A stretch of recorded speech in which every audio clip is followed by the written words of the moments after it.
जय जय श्री राम।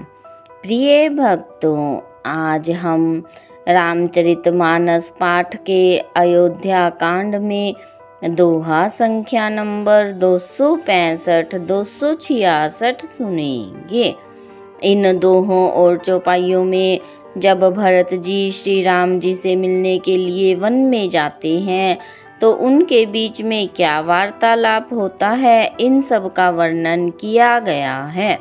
मनु परसन करी सकुच तजी, कहूँ करो सोई आजु रामा, कहूँ करो सोई आजु।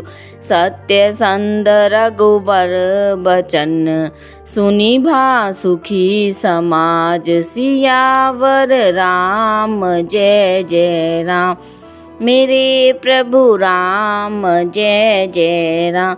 इस दोहे का अर्थ है, श्री राम जी भरत जी से कहते हैं कि तुम मन को प्रसन्न कर और संकोच को त्याग कर जो कुछ कहो मैं आज वही करूं।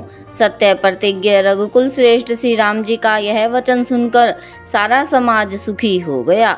सुरगण सहित सभे सुर राजू, सोच ही चाहत हो न अकाजू। बचन उपाऊ करत कछु नाही, राम शरण सब गे मन माही।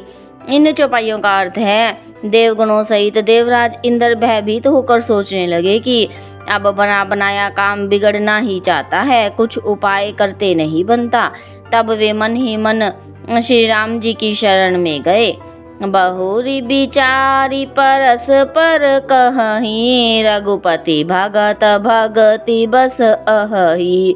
सुधि करी अम्बरीश दुर्वासा, भेसुरपति निपट निराशा। इन चौपाइयों का अर्थ है, फिर वे विचार करके आपस में कहने लगे कि श्री रघुनाथ जी तो भगत की भक्ति के वश है। अम्बरीश और दुर्वासा की याद करके तो देवता और इंद्र बिल्कुल ही निराश हो गए। सहे सुरन बहुकाल विषादा, नरहरि किए प्रगट प्रहलादा। लगी कलगी कान कहि धुनि माथा, अब सुर काज भरत के हाथा। इन चौपाइयों का अर्थ है, पहले देवता ने बहुत समय तक दुख सहे, अब भक्त प्रहलाद ने ही नरसिंह भगवान को प्रकट किया था। सब देवता परस्पर कानों से लग लग कर सिर धुन कर कहते हैं कि अब इस बार देवताओं का काम भरत जी के हाथ में है। आन उपाउन देखिए देवा, मानत राम सुसेवक सेवा। हिय सपेम सुमिरहु सब भरतहि, निज गुणशील राम बस करतहि। इन चौपाइयों का अर्थ है, हे देवताओं, कोई और उपाय नहीं दिखाई देता। श्री राम जी अपने श्रेष्ठ सेवकों की सेवा को सेवा मानते हैं, अर्थात उनके भक्त की कोई सेवा करता है तो उस पर बहुत प्रसन्न होते हैं। अतएव अपने गुण और शील से श्री राम जी को वश में करने वाले भरत जी का ही सब लोग अपने अपने हृदय में प्रेम सहित स्मरण करो। सुनी सुर मत सुर गुर कहूँ, भल तुम्हार बड़ भागु रामा, भल तुम्हार बड़ भागु। सकल सुमंगल मूल जग, भरत चरण अनुरागु। सियावर राम जय जय राम, मेरे प्रभु राम जय जय राम। इस दोहे का अर्थ है, देवताओं का मत सुनकर देवगुरु बृहस्पति जी ने कहा, अच्छा विचार किया, तुम्हारे बड़े भाग्य हैं। भरत जी के चरणों का प्रेम जगत में समस्त शुभ मंगलों का मूल है। सीतापति सेवक सेवकाई, कामधेनु सरीस सुहाई। भरत भगति तुम्हारे मन आई, तजहु सोच विधि बात बनाई। इन चौपाइयों का अर्थ है, सीतानाथ श्री राम जी के सेवकों की सेवा करोड़ों कामधेनुओं के समान सुंदर है।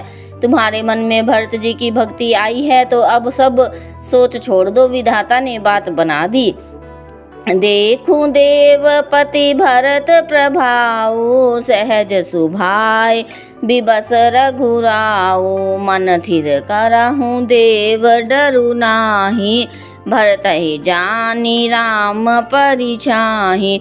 इन चौपाइयों का अर्थ है, हे देवराज भरत जी का प्रभाव तो देखो, श्री रघुनाथ जी सहज स्वभाव से ही उनके पूर्ण रूप से वश में है। हे देवताओं, भरत जी को श्री राम जी की परछाई अर्थात परछाई की भांति उनका अनुसरण करने वाला जानकर मन स्थिर करो, डरने की बात नहीं है। सुनी सुर गुर सुर सम्मत सोचू, अंतर जामि प्रभु ही संकोचू। निज सिर भारु भरत जिय जाना, करत कोटि विधि उर अनुमाना। इन चौपाइयों का अर्थ है, देवगुरु बृहस्पति जी और देवताओं की सम्मति और उनका सोच सुनकर अंतर्यामी प्रभु श्री राम जी को संकोच हुआ। भरत जी ने अपने मन में सब बोझा अपने ही सिर पर जाना और वे हृदय में करोड़ों प्रकार के अनुमान करने लगे। करी विचारु मन दीनी ठीका, राम रजायस आपन नीका। निजपन तजी राखे हूँ पनु मोरा, छोहू सनेहू कीन नहीं थोरा। इन चौपाइयों का अर्थ है, सब तरह से विचार करके अंत में उन्होंने मन में यही निश्चय किया कि श्री राम जी की आज्ञा में ही अपना कल्याण है। उन्होंने अपना प्रण छोड़कर मेरा प्रण रखा। यह कुछ कम कृपा और स्नेह नहीं किया, अर्थात अत्यंत ही अनुग्रह और स्नेह किया। कीन अनुग्रह अमित अति, सब विधि सीतानाथ। रामा सब विधि सीतानाथ, करी प्रणाम बोले भरतु। जोरि जलज जुग हाथ, सियावर राम जय जय राम। मेरे प्रभु राम जय जय राम। इस दोहे का अर्थ है, श्री जानकीनाथ जी ने सब प्रकार से मुझ पर अत्यंत अपार अनुग्रह किया। तदंतर भरत जी दोनों कर कमलों को जोड़कर प्रणाम करके बोले, सियावर रामचंद्र की जय।